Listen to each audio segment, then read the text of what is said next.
Qu'est-ce que l'écologie traditionnelle? Ces deux concepts de tradition et écologie se rejoignent enfin après un périple à travers un désert de cendres. L'écologie traditionnelle se dresse contre l'écologie impérialiste, mondaine et médiatique diffusée par les partis politiques pastèques, vert à l'extérieur, rouge à l'intérieur. Et cette écologie traditionnelle se veut le rempart à l'écologie de parti et de marché.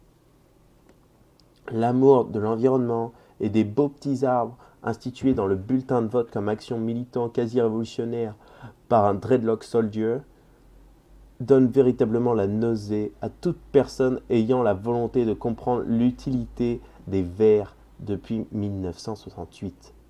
En effet, l'écologie de Cohn-Bendit diffuse un discours prônant la protection de la nature qui n'est que le cache-sexe des intérêts occultes du capitalisme vert. Même la nature est dans le discours considérée comme une ressource, un bien mécanique, de la matière morte. Aussi, l'écologie traditionnelle se diffère en 4 points. Donc, tout d'abord, l'écologie traditionnelle est contre cet impérialisme, prône un retour scientifique à un esprit arcadien.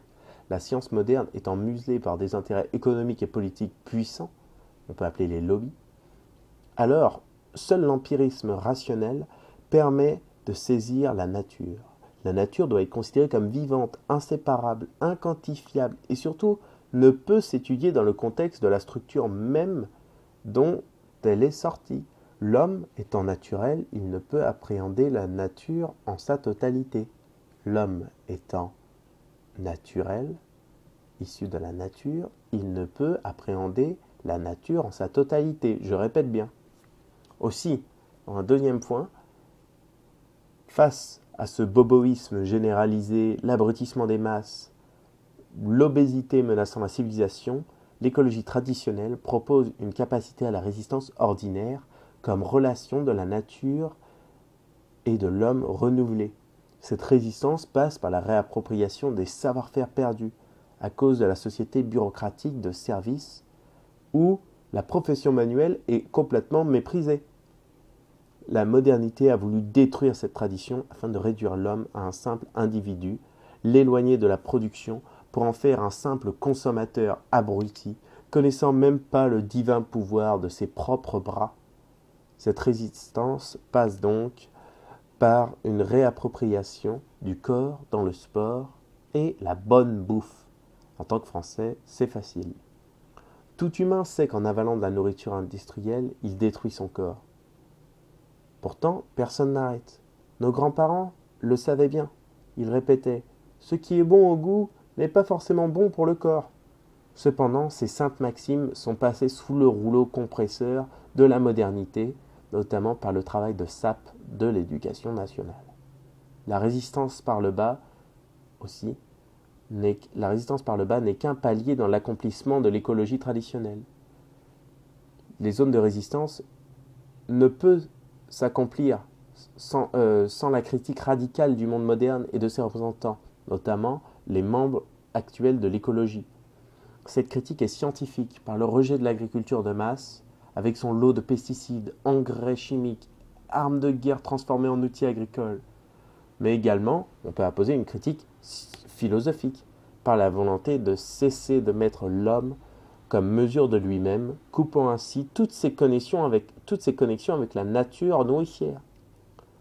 Cohn-Bendit citera « La société et les lois existent que pour garantir à l'homme un plaisir. »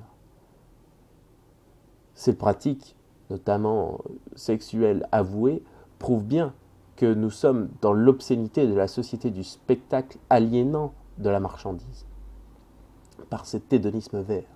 Mais une critique seule, sans apporter de solution, est bonne pour les groupes d'extrême gauche punk à chien qui ne font que crier ou tout casser dans les manifestations, avant de fumer un gros joint après la dissolution.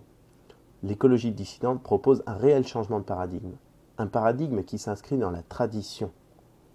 Afin d'éviter l'hypocrisie des ennemis, l'histoire et la nature sont les seules influences de l'écologie traditionnelle. Si histoire et nature permettent de voir et de faire le monde à travers le prisme de l'écologie véritable, alors la conception de l'écologie se fait au national. La nation est historiquement la seule échelle décisionnelle de protection du peuple et du territoire. Il suffit de voir comment était gérée l'agriculture durant 1000 ans, voire même 1500 ans en France, sous la monarchie. Une époque révolue où la hiérarchie permettait la bonne compréhension des cycles naturels et du respect du sol.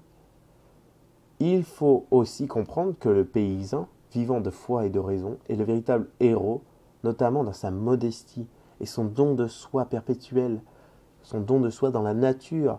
Et lui, le paysan, sait que la nature le dépasse. Nation et paysannerie sont deux idées que les écologistes impérialistes méprisent au plus haut point, mais qui sont encore aujourd'hui, malgré le travail de destruction, les pierres angulaires de notre pays.